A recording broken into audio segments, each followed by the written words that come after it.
Todos conhecemos a história de Maria Madalena, primeira a testemunhar a ressurreição, seguidora próxima de Cristo e possivelmente prostituta na antiga Judéia. Mas e se essa for apenas uma história de fachada? Entende? Essa teoria é controversa e vem do que chamamos de evangelhos gnósticos. Está enterrado no deserto egípcio e quase se perdeu. Páginas rasgadas, ensinamentos ocultos e uma versão do cristianismo provavelmente não aprovada pela igreja. Porque nessa versão do Evangelho de Maria Madalena, Maria não é só uma seguidora, mas a discípula mais próxima de Jesus, e possivelmente sua verdadeira herdeira. Sei que isso parece loucura. Ok, como católico quero dizer o que estamos fazendo aqui, mas isso é uma obra literária que existiu sabe-se lá há quanto tempo e foi comentada na época da igreja primitiva. Agora Maria Madalena, de acordo com essa teoria, não foi apagada porque era pecadora. Ela foi apagada porque talvez fosse poderosa demais. Eu adoro analisar essas teorias alternativas sobre a história bíblica, e o Evangelho Gnóstico de Maria Madalena não é diferente. Então, sem mais delongas, vamos mergulhar nessa teoria fascinante. Então sente-se, relaxe e seja bem-vindo ao acampamento da religião.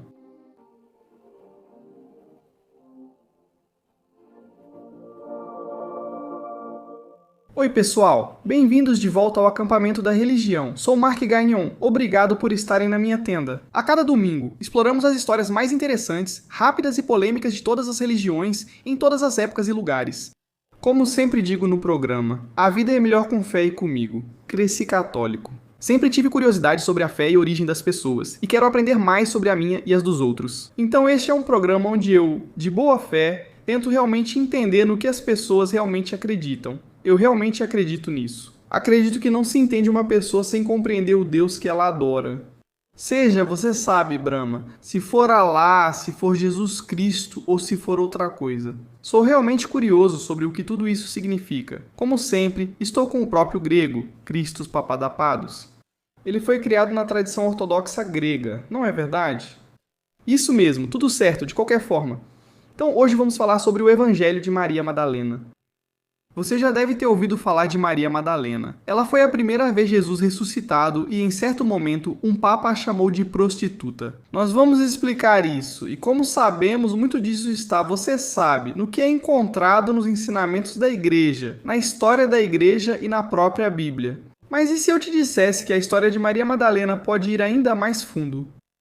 E que ela ficou escondida no deserto egípcio por séculos, e foi encoberta por homens que queriam, talvez, apagar o papel das mulheres na igreja.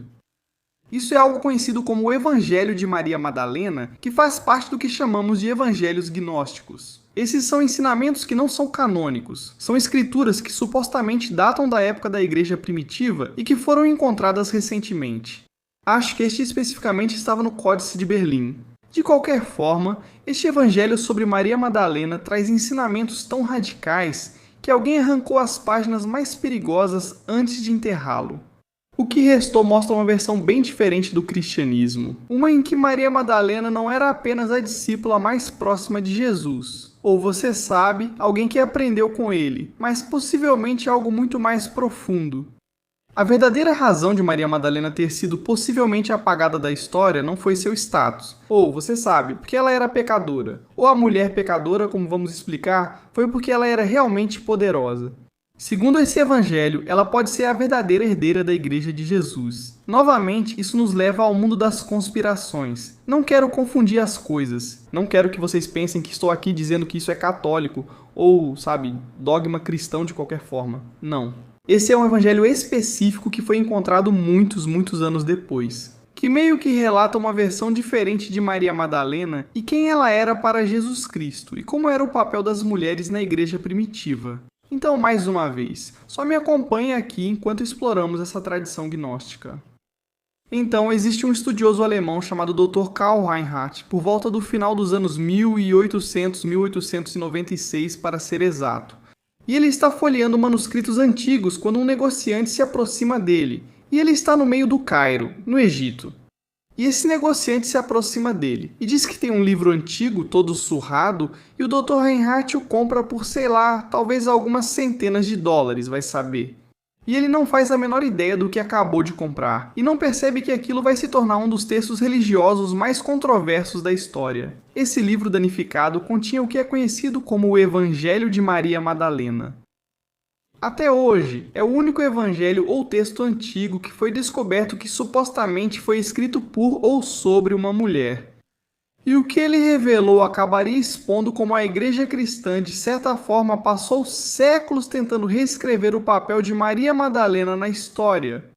Não sabemos ao certo quem escreveu ou quando, mas acredita-se que foi claramente uma mulher. Aliás, ele dá poder a Maria. Se era Maria Madalena ou outra mulher, não sabemos. Agora, antes de entrarmos no que esse texto gnóstico realmente diz, vamos falar sobre quem é Maria Madalena, sabe? Aquela que a maioria das pessoas conhece, aquela que está em Mateus, Marcos, Lucas e João. Nos 4 evangelhos, ela é retratada como uma das seguidoras mais leais de Jesus e ajudou a financiar seu ministério, indicando que possuía dinheiro. Ela permaneceu na crucificação quando a maioria dos discípulos homens já tinha ido embora. E mais importante ainda, ela foi a primeira pessoa a ver Jesus depois que ele ressuscitou dos mortos.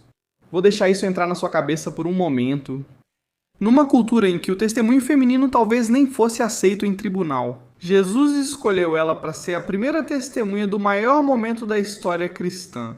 Quero dizer, realmente, se você não sabe muito sobre o cristianismo, a ressurreição é o momento em que as pessoas se tornaram cristãs. Esse é o momento em que Cristo vai e derrota a morte. Quero dizer, é disso que se trata a Páscoa. A ressurreição não pode ser subestimada como o evento mais importante do cristianismo.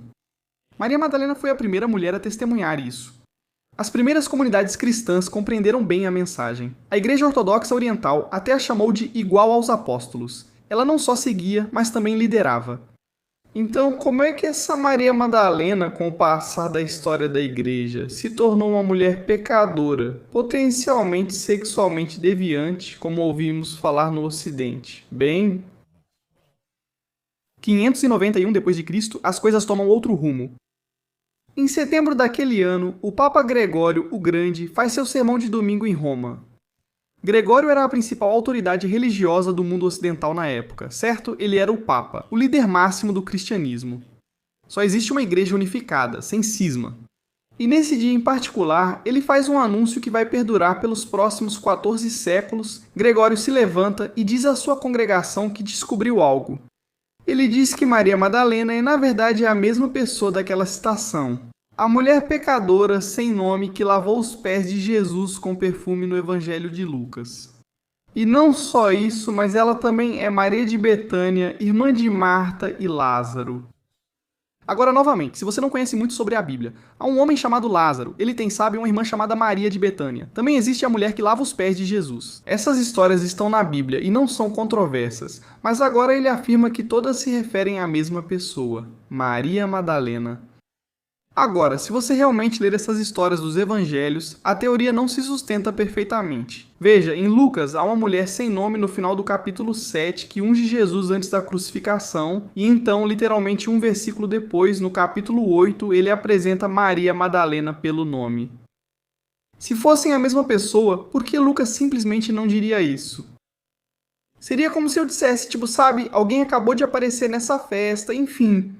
Conheça a Sarah, certo? Não é assim que você contaria uma história. Você diria algo como, a Sarah acabou de chegar na festa e aqui está ela. Vocês deveriam conhecê-la, certo? Tipo, você não falaria de alguém como se não tivesse ideia de quem fosse e em seguida, imediatamente dissesse, é essa pessoa aqui. O Evangelho de João esclarece ainda mais ao contar a mesma história do perfume, identificando a mulher como Maria de Betânia, irmã de Marta. Maria e família têm origens diferentes. Isso fica claro ao notar que os 4 evangelhos contam a mesma história, mas por perspectivas distintas. Mas por algum motivo Gregório não estava interessado nessas explicações, ele tinha um ponto a defender. E no sermão dele, ele basicamente chamou Maria de uma trabalhadora do sexo. Basicamente certo, sem usar a palavra diretamente, e dizendo que ela tinha usado o perfume, entre aspas, para perfumar sua carne em atos proibidos. Então, basicamente, pra, você sabe, se limpar depois de fazer atividades sexuais desviantes por dinheiro.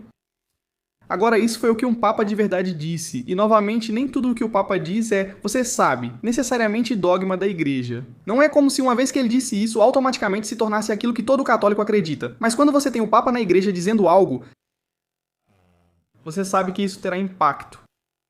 Então, em 591 d.C., a igreja já era essa enorme hierarquia institucional, com bispos, padres, diáconos e homens, de modo geral. Maria Madalena aparece nos evangelhos em posição de certa autoridade. o que possivelmente causava desconforto em algumas pessoas.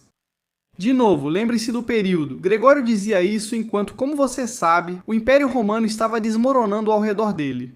A igreja estava se posicionando para preencher esse vácuo de poder, e ter uma mulher como uma das líderes cristãs mais importantes poderia potencialmente causar uma divisão na igreja, assumindo esse vácuo de poder. Agora as coisas ficam interessantes. A Igreja Ortodoxa Oriental ouviu o sermão de Gregório depois e basicamente disse: não compramos essa ideia.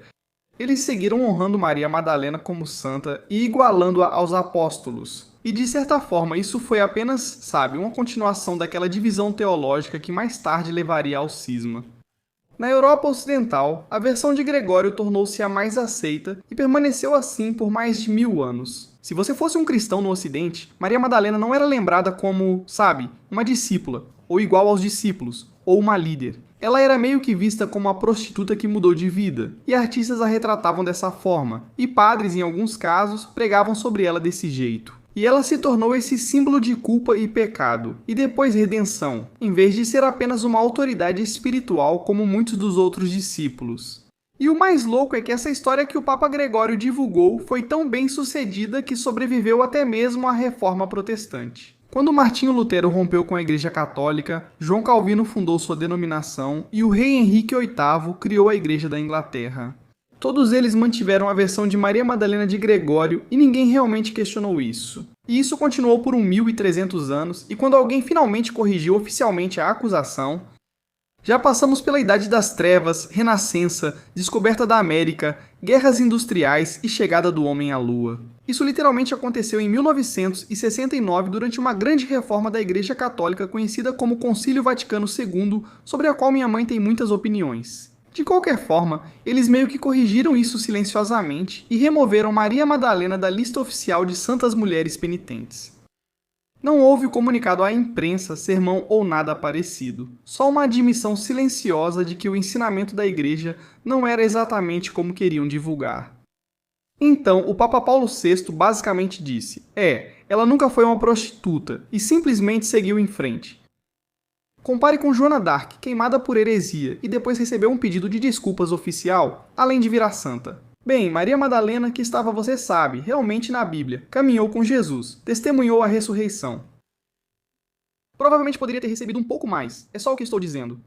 Muita gente nunca ouviu falar da correção de 1969. Não virou notícia, e a versão de Gregório já era parte da cultura pop. Que mesmo com essa correção, muita gente ainda nem sabe no que acreditar. Então, até hoje, em filmes e programas de TV, as pessoas ainda retratam Maria Madalena como essa pecadora arrependida, ou em vez de como uma discípula poderosa. Então, até mesmo na série The Chosen, eles dizem que Maria é de um lugar chamado Bairro Vermelho, que é literalmente um eufemismo para o Distrito da Luz Vermelha. Agora, é possível que ela seja Maria de sei lá onde, né? Só que isso não parece tão claro, de acordo com os evangelhos. Então, agora que temos uma ideia bem ampla de quem é Maria Madalena e de como a maioria das pessoas a vê, vamos voltar àquele mercado no Cairo, certo? O Dr. Reinhard leva sua compra de volta para Berlim. Os estudiosos começam a traduzir e percebem que encontraram algo realmente incrível. O manuscrito acaba contendo 4 textos cristãos primitivos diferentes: o Apócrifo de João, a Sofia de Cristo, os Atos de Pedro e o nosso tema do dia, o Evangelho de Maria Madalena. E juntos esses textos formam o que hoje é conhecido como o Códice de Berlim. Aqui está a parte frustrante. O Evangelho de Maria foi seriamente danificado. As 6 primeiras páginas estão completamente perdidas, e 4 páginas no meio também estão totalmente ausentes. Isso representa aproximadamente metade do texto. Mas alguns estudiosos acham que esse dano pode não ter sido acidental, porque essas seções ausentes provavelmente continham os ensinamentos mais radicais desse evangelho gnóstico. Você pode estar em casa pensando: isso era só uma falsificação medieval. Bem, os arqueólogos continuaram encontrando mais pedaços, e no início dos anos 1900 eles descobriram fragmentos gregos do mesmo evangelho, datados de cerca do ano 200 depois de Cristo. Agora, isso é quase 400 anos antes de Gregório ter feito essa declaração ou uma afirmação sobre Maria. É possível que esse evangelho já circulasse enquanto a igreja primitiva tentava entender o cristianismo. Quem leu Mateus, Marcos, Lucas e João pode também ter lido o Evangelho de Maria e absorvido seus ensinamentos. Quais são esses ensinamentos presentes no Evangelho? A versão dela do cristianismo é um pouco diferente do que se torna o padrão. Os 4 evangelhos que conhecemos, você sabe, focam na vida, morte e ressurreição de Jesus. Esse é meio que o ponto principal, certo? Jesus morreu pelos seus pecados, acredite nisso e você será salvo. Tem mais, mas essa é a história básica. O curioso sobre o Evangelho de Maria é que ele não cita a crucificação nem a ressurreição, o que é estranho, já que nos outros evangelhos ela foi a primeira a ver a ressurreição. Você pensaria que isso valeria ser registrado, mas Maria preferiu focar no que Jesus lhe ensinou sobre a jornada espiritual da alma. Ela descreve 7 poderes que toda pessoa precisa superar para alcançar a liberdade espiritual, que são escuridão, desejo, ignorância, excitação da morte, reino da carne, sabedoria tola da carne e sabedoria irada. Agora, se você conhece algo sobre tradições espirituais orientais como o budismo, o hinduísmo, isso provavelmente não é tão estranho para você. Isso é como um roteiro para a transformação interior, uma versão cristã dos chakras ou da consciência. Outra questão no texto de Maria, ela não fala em precisar de um padre para o perdão ou exigir que a igreja interprete a vontade de Deus, apenas expressa sua opinião. Você pode superar esses obstáculos espirituais por experiência direta e conhecimento interior. Lembre-se, conhecimento é importante. Quando se trata de entender esse texto, conhecimento em grego significa gnose, e no Evangelho de Maria podemos ver isso claramente. O texto é considerado gnóstico porque se baseia nos mitos gnósticos sobre como os seres humanos estão presos aqui em seus corpos materiais e precisam aprender os segredos sobre si mesmos, sobre o mundo e como escapar dessas prisões físicas. E tudo isso através do conhecimento secreto ou dessa gnose secreta que Jesus pode fornecer. A primeira coisa que você vê ao abrir o texto é Jesus respondendo perguntas dos discípulos sobre a natureza da matéria e do pecado. Então Pedro pergunta: qual é o pecado do mundo? Jesus responde: não existe pecado, mas são vocês que criam o pecado quando fazem coisas que são da natureza do adultério, que é chamado de pecado. É por isso que o bem veio ao nosso meio, a essência de toda a natureza, para restaurá-la à sua raiz. O que isso significa? Basicamente, Jesus afirma que o pecado é criado pelo homem e pode ser superado. Não é uma parte natural do mundo, não existe apenas ontologicamente. É algo que vem de dentro do próprio homem. E então, depois de transmitir esses ensinamentos, Jesus vai embora. E os discípulos ficam se perguntando: o que ele... O que foi aquilo? E é aí que Maria entra em cena, segundo o texto. Então Maria se levantou, cumprimentou a todos e disse aos seus irmãos: não chorem e não se entristeçam, nem fiquem indecisos, pois a graça dele estará totalmente com vocês e os protegerá. Mas ao invés disso, vamos louvar sua grandeza, pois ele nos preparou e nos fez homens novamente. Bem estranho, repare como Maria se inclui agora na categoria de homens aqui, no Evangelho de Tomé, sobre o qual com certeza faremos um episódio, como já mencionei várias vezes antes. Jesus é citado dizendo: toda mulher que se fizer homem entrará no reino dos céus agora. Isso não significa mudar de gênero, mas ir além dos papéis físicos, sociais e de gênero para alcançar o nirvana espiritual e unir-se ao divino. Então, novamente, percebe como esses dois textos gnósticos de certa forma podem se complementar? Essa ideia não pertence a um só livro, mas aparece em várias literaturas gnósticas.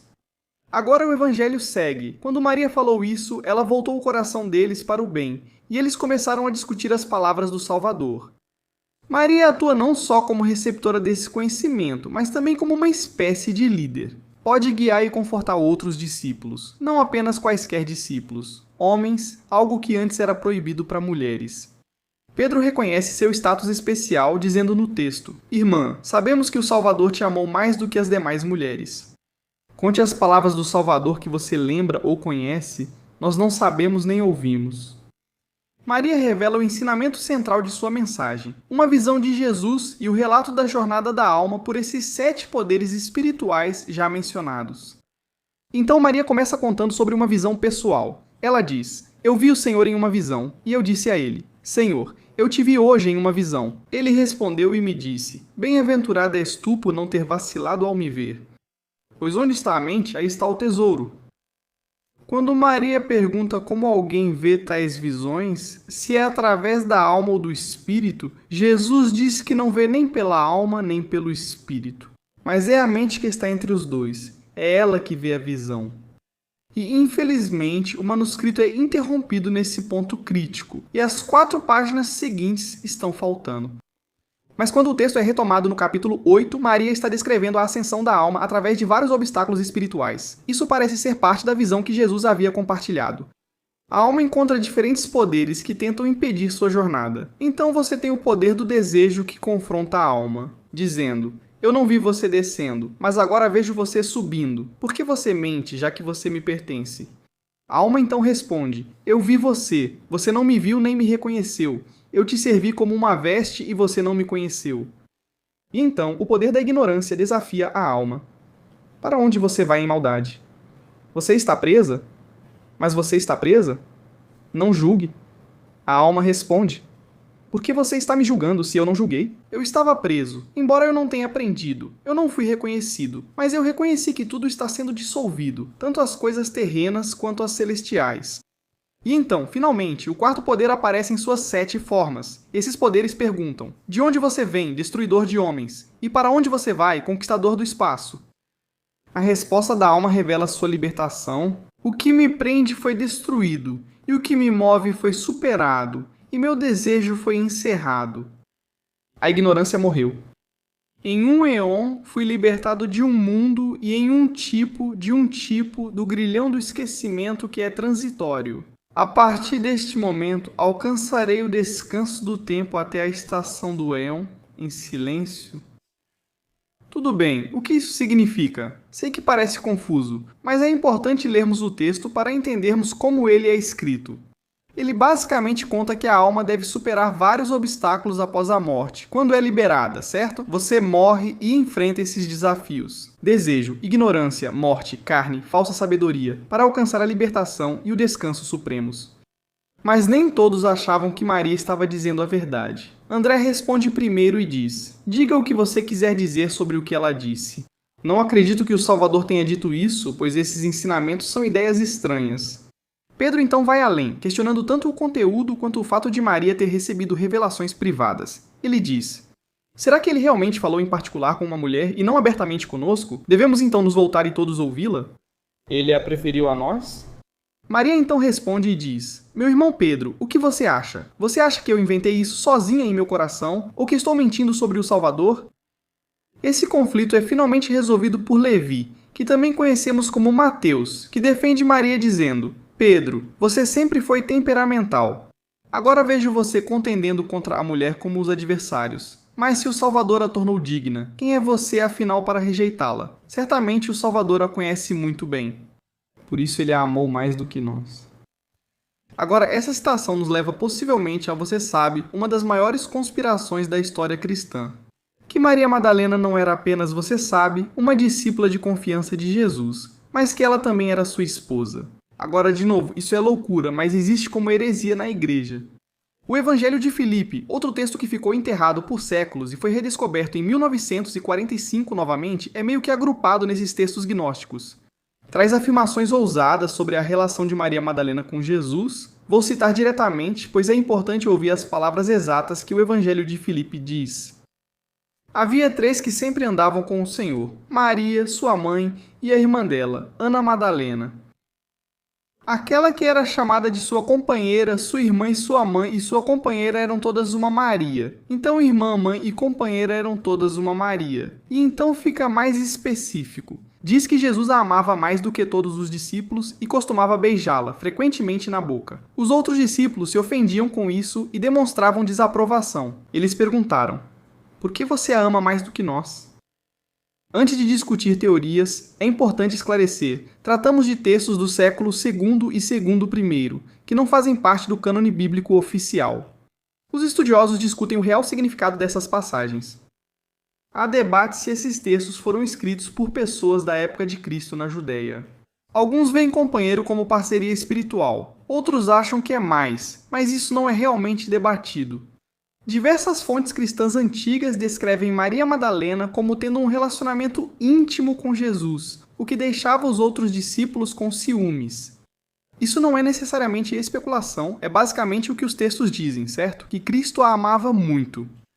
O Evangelho de Filipe vai ainda mais longe. Ele descreve Maria como a cônonos de Jesus, que em grego pode significar companheira ou até mesmo esposa, segundo o texto. Os discípulos perguntaram a Jesus: por que você a ama mais que a nós? Ele respondeu: porque não amo vocês como amo a ela. Quando um cego e um vidente estão juntos no escuro, não há diferença entre eles. Quando a luz chega, quem vê a enxerga. Quem é cego permanece na escuridão. Ele está basicamente dizendo que, sabe, eles não entendem a natureza do amor e que estão cegos para a verdade. Alguns estudiosos afirmam que isso indica um relacionamento real, como um casamento, que líderes iniciais da igreja tentaram ocultar. Novamente, essa é a teoria do casamento. Se Maria Madalena fosse esposa de Jesus e tivesse filhos com ele, sua linhagem continuaria por sua família, criando uma nova fonte de autoridade religiosa. Não baseada em Pedro, considerado o primeiro papa pelos católicos, mas em descendentes diretos de Jesus. Agora, o que isso significaria para a igreja, certo? Basicamente, invalidaria o Papa como tendo essa autoridade como sucessor de Pedro. E você poderia ter, sabe, os descendentes de Maria reivindicando a autoridade como sendo de Jesus. Tipo, família de verdade. E sabe, isso não é só uma competição teológica, é literalmente tipo Papa versus filho de Jesus. Agora, quero deixar claro que não há nenhuma prova definitiva de que Maria e Jesus eram casados. Isso não é algo em que eu acredito. Os evangelhos canônicos não afirmam isso explicitamente, e as evidências são obviamente circunstanciais, e no máximo, bastante implícitas. Mas o interessante é como, você sabe, isso já foi até cogitado, e que essas teorias sequer existam em primeiro lugar. Então, no século IV, o padre Epifânio escreveu extensivamente contra grupos que honravam Maria Madalena como companheira de Jesus. Como você pode imaginar, nesse período inicial da igreja, havia muitas facções diferentes que estavam se reunindo, sabe, com admiração e adoração a Cristo. Mas todas acreditando e operando sob alguns rituais diferentes. E isso continua até que a igreja oficialmente canoniza o que é o ensinamento. Ele ficou particularmente incomodado com o sexo que, você sabe, incluía mulheres em papéis de liderança e disse que elas eram iludidas por uma loucura feminina. Citação real. O que sabemos com certeza é que Maria claramente tinha ensinamentos e autoridade espiritual que de certa forma deixavam as pessoas com inveja nessa estrutura dominada por homens. E se isso vinha, você sabe, de ser a aluna mais próxima de Jesus. Ou, você sabe, talvez esses evangelhos gnósticos tenham alguma semelhança com a verdade, o que eu não acredito. De qualquer forma, os líderes da igreja, especialmente no início, nem sempre gostavam de seu ensino. E isso se conecta a algo muito maior, o Evangelho de Maria. E esses outros textos antigos mostram que havia todo um ramo do cristianismo primitivo que, de certa forma, era diferente do que temos hoje. Eram comunidades que podiam ter liderança feminina, entre outros aspectos. Estudiosos chamam isso de cristianismo gnóstico, e estamos falando aqui dessa versão experimental do cristianismo, que coloca, você sabe, o desenvolvimento espiritual e quase como uma filosofia budista oriental, em vez de, você sabe, um ensinamento dogmático e estruturado da igreja.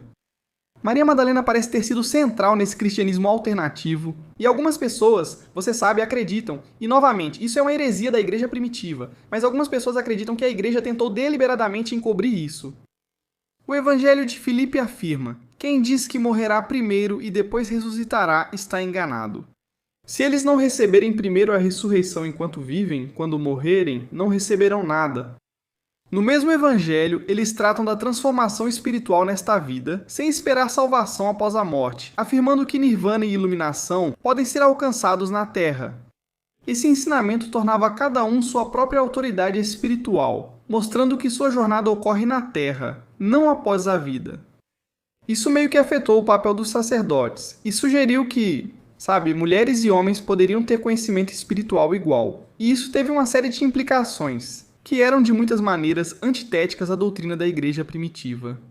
E quando o Império Romano tornou o cristianismo a religião oficial no século IV, essa versão alternativa já havia se espalhado de algumas formas, e agora não seria mais incluída no cânone. E assim como resultado, Maria Madalena, de certa forma, através do Papa Gregório, foi transformada de uma companheira próxima de Jesus para esse tipo de pecadora arrependida. E os ensinamentos dela talvez tenham sido enterrados no deserto. Novamente, se você acredita que esse evangelho de Maria está conectado a Maria Madalena de alguma forma significativa, o que eu não acredito, então é possível que se isso tivesse permanecido, o cristianismo seria muito diferente hoje, como você pode imaginar. A questão agora é: o que mais pode ter sido perdido, o que havia nesses ensinamentos e por que foram criados e transmitidos? Na igreja primitiva, quase todos os textos gnósticos se perderam até serem redescobertos nos séculos XIX e XX. Os estudiosos do século XVII talvez soubessem que evangelhos heréticos já existiram, mas isso só porque os primeiros pais da igreja, como Irineu e Epifânio, os haviam mencionado, para denunciá-los e mostrar que eles são realmente heréticos. Praticamente não havia cópias em bibliotecas ou traduções que circulavam na Europa, e nenhum entendimento real sobre o que esses textos poderiam realmente ter ensinado. E isso é realmente interessante para mim. Eu não sei, eu fico curioso. Claro, existe o cânone oficial da igreja, pelo qual tenho muito respeito e reverência, mas esses evangelhos gnósticos alternativos eu acho fascinante de se pensar. Quais teorias sobre o cristianismo circulavam nos primeiros dias, mas nunca foram canonizadas ou nem consideradas pelos primeiros pais da igreja e não foram incluídas? Agora, esse Códice de Berlim só foi descoberto em 1896. Isso é 3 anos depois que o rei Tiago formou o cânone bíblico na Inglaterra. Nag Hammadi só foi descoberto em 1945. E para realmente entender a quantidade de tempo perdido, ouça isso. O Evangelho de Judas foi descoberto na década de 1970 e só foi anunciado publicamente no início dos anos 2000. O Evangelho de Judas foi achado numa tumba em rocha calcária e depois vendido e negociado no mercado negro. Depois ficou 15 anos em uma caixa postal em Nova York e quase foi destruído antes de ser divulgado em 2006. Agora, novamente, eu não acredito que esse Evangelho de Judas seja realmente um evangelho escrito pelo infame apóstolo Judas. Mas é um texto antigo que existia por volta da época dessas discussões da igreja primitiva. O que é fascinante para mim é que esse texto de milhares de anos atrás não estava disponível para mim e para você até a época do Borat do Twitter. E nós gostamos, é simplesmente louco que algo tão antigo a gente não conhecia, até tão recentemente. E por mais de 1400 anos, sabe, a igreja de certa forma manteve um ensinamento que não era totalmente verdadeiro sobre Maria Madalena, e em alguns casos específicos, a reputação dela entre cristãos e católicos foi manchada. Então é uma questão interessante que esses evangelhos levantam. Para mim, o mais importante é que não rejeito o catolicismo ou cristianismo, mas gosto de analisar esses evangelhos. E é simplesmente fascinante pensar, nossa, isso também estava circulando na época. Mesmo ao pensar no papel das mulheres na religião naquela época, já era significativo alguém escrever um texto assim, independentemente de ser Maria Madalena ou outra pessoa. Alguém escrever isso e divulgar dizendo que Cristo realmente falou e entregou aos primeiros cristãos e judeus. E que eles leram. Eles ficaram cara, isso é loucura. Alguém achou tão absurdo que enterrou. Isso só traz mais perguntas do que respostas. Mas isso, senhoras e senhores, é o Evangelho de Maria Madalena. Quero dizer, uma história fascinante. Cristos. Quero dizer, você já conhecia alguma dessas coisas do Evangelho de Maria Madalena? Só todas as palavras gregas que você disse? Legal, acho que isso é o que importa, né? Como está o seu grego? Está bem bom. Sou bem fluente. As pessoas me confundem com um nativo da Grécia. Sério, que incrível. Bem, você deveria ler o Novo Testamento no grego original. Resumindo, eu não sei. Acho fascinante e adoro esses textos gnósticos. Estou tentando entender exatamente qual é a minha relação com eles. Eu não olho para eles e penso, ah, isso é verdade. Mas eu olho e penso, ah, algumas pessoas com certeza acreditam nisso. E por que elas divulgaram isso? Sabe o que eu quero dizer? Eu não sei, Isso parece tão interessante. Por que essas coisas existem? Não sei. O que acham? De onde vêm esses evangelhos gnósticos e qual o seu propósito? Curioso que outras coisas eram compartilhadas na igreja primitiva e as pessoas acreditavam, mas não eram totalmente verdade. Isso, sabe, parece ser uma má interpretação de alguns pequenos textos da Bíblia. Curioso para saber o que vocês acham. Por favor, deixem um comentário. Se tem algo que eu deixei passar sobre esse evangelho de Maria Madalena, eu adoraria saber. Eu leio todos os comentários, sabe, no YouTube e no Spotify, passo por todos eles, então por favor deixe o seu lá, mas seja educado, tá bom? Eu estou tentando dar o meu melhor de novo. Não sou estudioso da Bíblia nem especialista em religião, apenas um comediante curioso. Falando nisso, se você quiser me ver na estrada, venha me assistir fazendo stand-up comedy. Acesse markagnonlive.com. Veja todas as datas da turnê, confira o Camp RD e acesse religioncamp.com ou o link na descrição para encontrar produtos e tudo o que precisar. Este foi mais um episódio do Religion Camp. Até domingo. Obrigado a todos e que a paz esteja com vocês.